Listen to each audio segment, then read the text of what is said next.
Witnessing his beloved wife shot dead, the husband instantly devised 100 ways to kill the murderer. But what he never anticipated was that the killer would then turn the gun barrel toward his own heart. With a piercing gunshot, John and his wife both collapsed in pools of blood. Unbeknownst to the fleeing gangsters, the resilient John not only survived the bullet, but, fueled by an overwhelming desire for vengeance, managed to call for an ambulance. The father and son who broke into John's home had done so solely for the thrill of murder. Even more brutally, they had shot his wife in the head, killing her instantly. When John, a veteran of 30 years in the military, learned his wife was dead, he could no longer contain his rage. He was determined to make the entire gang pay the heaviest price in his own way. But just as rage consumed John, 5 doctors forcibly restrained him on the hospital bed. They tightly bound his limbs with straps and administered a sedative. They knew full well that after a month in a coma, any violent movement could cause irreversible damage to his body. Moreover, the bullet that shattered his sternum had also inflicted severe damage to his heart.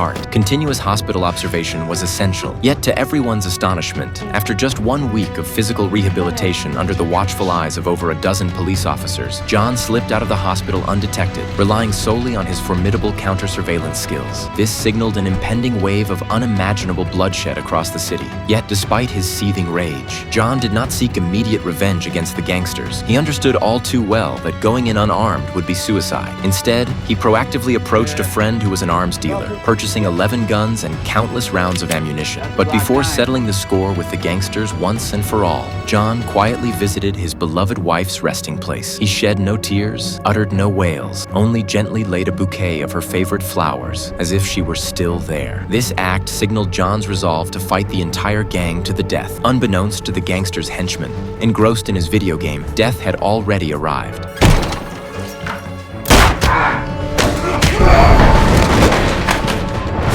What surprised John was that this guy wasn't just dead muscle. Even after taking a bullet to the thigh, he still fought John at close range, fully prepared.